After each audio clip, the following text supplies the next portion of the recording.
Hi guys, is everything alright? Here is Max. One thing I'm sure you'll agree with me is that Beerus is a very powerful character. This guy can destroy planets like it was nothing, and he even managed to knock Goku into Super Saiyan 3 with 2 blows. But Beerus is not the only character that is extremely powerful in Dragon Ball. Actually, Beerus is the god of destruction in Universe 7, so there are 11 other gods like him. However, what a lot of people don't understand is that there is no standard for becoming a god of destruction. It's not like you need to reach a certain strength to be hired as a destroyer. You just have to be the strongest in your universe. For you understand a little better about this, I will use a real-life example. In this example there are 2 schools, in one of them there are many students, and all the students just want to know about mess and don't want to know about studying, but among so many people there is only one person who shows a little more interest. But that doesn't mean that person likes to study, that person just is a little interested. In the second school there are also many students, but in this school everyone likes to study, and among all these people there is a person who is always in first place, a student who is on the top even if compared to many others good students. In this hypothetical situation that I just created, each school will have to choose its best student. The first school will logically elect the only person who is a little more interested in studying, and in the second school they will elect the person who always comes first in everything they decide to do. These 2 people are the best in their schools, but if we put they side by side for a knowledge dispute, logically the person from the first school will be at a total disadvantage. That's because he only stood out among a bunch of crazy people who didn't want to know anything, while the person from the second school stood out among the best of the best. Basically the gods of destruction are like that. Each universe is different, with different strengths and power levels. The worst of one school can be the best of another school, in the same way that the weakest in one universe can even be a god of destruction if he went to another universe. Beerus himself, god of Universe 7, already said something very similar in the manga when he says this words to Vegeta. Still have a million years to go before you become a formidable opponent for me, but if it was in another universe, maybe you even become a candidate for god of destruction. With this words, Beerus said that in Universe 7 Vegeta is too weak, but if he went to another universe, maybe he could even assume the position of god of destruction. So now that we know that there is no standard of strength for a god of destruction, and that there can be a lot of difference between all of them, I'm going to show you all the mortals who have reached or surpassed the level of a god of destruction. Are you ready to know all this, mortals? So stay connected in the channel, and let's go to the video.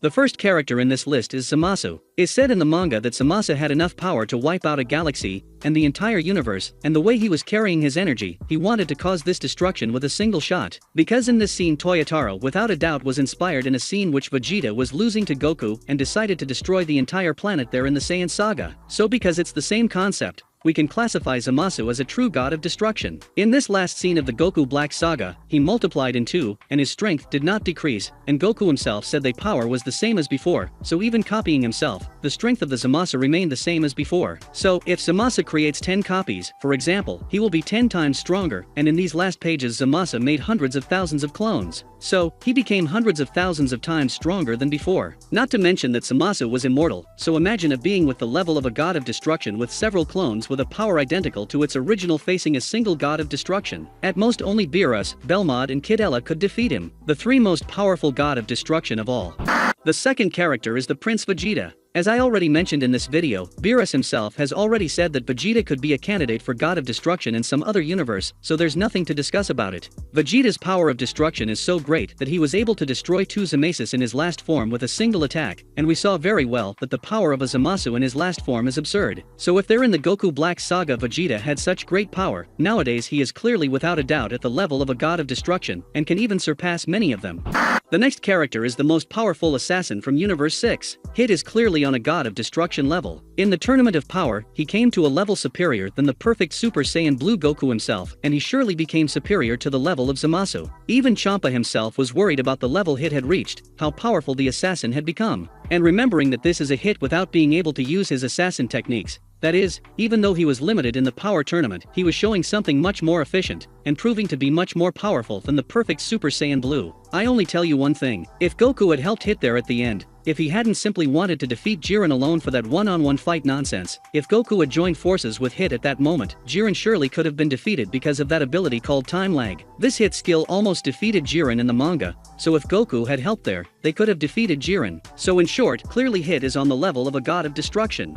Now let's talk about the legendary Super Saiyan, Kale, from Universe 6. If you think the most powerful version of Kale is the one from the anime when she defeated Goku in Super Saiyan Blue. It's because you probably haven't read the manga. In the manga, she just with a single blow almost threw Vegeta and Toppo out of the arena. With a single attack she almost defeated Vegeta in Super Saiyan Blue and Toppo. She alone eliminated the entire universe 4, 10 and 2. She caused a real confusion in the arena and was shown to be so powerful that even Vegeta, who was using his most powerful transformation, got scared and wondered who that Saiyan was. In the manga she was strong enough to defeat Oniraza with a single blow, and you may remember the work that Big Robot Fusion gave to the Universe 17 in the anime. Imagine the power that Kale was there at the time. That is, Kale has become very powerful and is much stronger in the manga. But because she was totally out of control, her power was gradually decaying. But it's a certainty that in the first few minutes she activated that form, she certainly showed herself to have a power worthy of being a goddess of destruction, being a worthy counterpart to Broly. So Kale is certainly at the level of a goddess of destruction. If we talked about Vegeta, of course we have to talk about Goku. This guy, already in the Goku Black Saga, rivaled Zamasu in his full power. But in the Tournament of Power he became very, very powerful, at a level without comparison with the Goku Black Saga. In this days he is much more powerful, and is advancing more and more in mastering the Ultra Instinct. And according to various official information, such as guides and others informations, the Ultra Instinct is already superior to several gods of destruction, so even with the incomplete instinct Goku is already at the level of a god of destruction. And according to this official information, it already surpasses many of them. In his current power, I theorize that Goku is already above most destroyers, perhaps only being defeated by the strongest of the gods. Since we talked about Goku, we have to talk about a villain who gave him a lot of work in the not-so-distant past, and I'm talking about the great mage Moro, the villain of the last arc of the Dragon Ball Super manga. Moro, while still in his youthful form with no added power, claimed that he is above all gods. I don't know about all of them, but that he overcame some gods of destruction is certain, since he managed to overcome Goku who was using Ultra Instinct. Of course that was not the full power of the instant, was incomplete, but still the Ultra Instinct. So even far from his maximum power, he was already above several gods of destruction. Perhaps he was inferior only to those at the top of the god power ranks, such as Beerus, Kid Ella, and Belmod. But in the final of the arc, we saw Moro gaining absurd power, when he ate Android 73, and take his powers too. The first thing he did in his new transformation was resist a massive attack from Vegeta and not get a scratch, and still counterattack, and with one blow leave Vegeta, who had trained a lot, unconscious. And that wasn't even the Moro's maximum power. In other words, it is quite possible that the villain Moro, at his peak of power, may have reached even the level of the most powerful gods of destruction. And now let's talk about someone who became famous in all 12 universes because his great power, and who according to various information given in both the anime and the manga surpasses all the gods of destruction. Yes, I'm talking about Jiren. A lot of people have doubts about his power because he's immortal, but we have to remember that he was invited several times to be a destroyer, but he refused every time. If he wanted to be a god of destruction, he could easily be, but he doesn't want to. His power is so great that he became known in all 12 universes. Everyone knows Jiren's power. Proof of this is that Jin, the god of destruction from Universe 12, Lakir from Universe 8, and Arak from Universe 5, they all hinted that Jiren was indeed above everyone else there. As I already said, this rumor says that there is a mortal that not even a god of destruction is able to defeat. The very gods who are there at the top of the mortal level admit that the rumor is true, that Jiren is really the strongest. So it's a fact, if Jiren accepted being a destroyer, he would be the strongest destroyer, but since he didn't, he's a mortal who surpasses all gods. And that's not me talking about. If you don't agree with me, go argue to Akira Toriyama and Toyotaro, because they make it clear that is Jiren's level. If you don't believe me, I'm going to show you some characters that have already said that Jiren is the most powerful. First of all, we have Toppo, who is a candidate to God of Destruction, and he said that with all words, he surely knows what he's talking about. Another who also said this was Whis, an angel who, according to the Grand Priest, is known throughout the universes for his wisdom. Others who also claimed this were Belmod and Margarita, another god of destruction, and another angel. And besides them, Jin, Arak and Ivan, 3 other gods of destruction.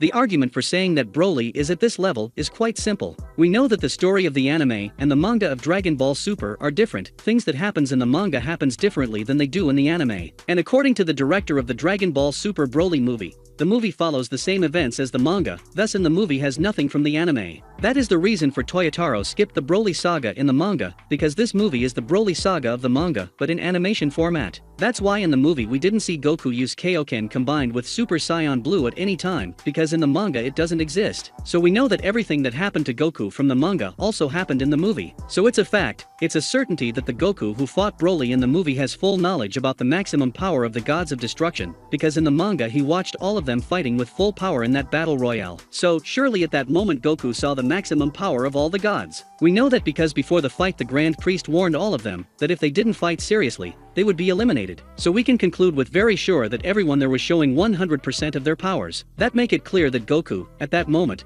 felt the key of the gods. He felt the maximum power of each one who was fighting. And yet, at the end of Broly's movie, he said that Broly could be stronger than Beerus himself. So if Goku saw Beerus' power and saw Broly's power, he knows what he's talking about. And not only that, there is information from official guides saying that Broly's destructive power surpasses the gods of destruction. So it's official, in terms of brute strength and destructive power, Broly surpasses all the gods of destruction. But I personally wouldn't bet on Broly in a fight against Beerus, for example, because Broly is very uncontrolled. And finally we have Gogeta and Vegeta. I know they couldn't become gods of destruction because they have a time limit, but I thought it was interesting to mention them here, as they are probably the most powerful mortals to ever appear in the series. Gogeta was able to defeat Broly with some ease, and Broly could defeat many gods of destruction. That's the absurd level of power that Gogeta showed in this movie. And these are the mortals with a level of power that could surpass a god of destruction in the anime and manga. Of course some were missing, but maybe in the future we may be bringing another video talking about more of them. But about the characters I mentioned here, do you agree or disagree with me? Comment your opinion and arguments. If you enjoyed this video, don't forget your like and subscribe in the channel for we became 10,000 subscribers. Until the next time, bye bye.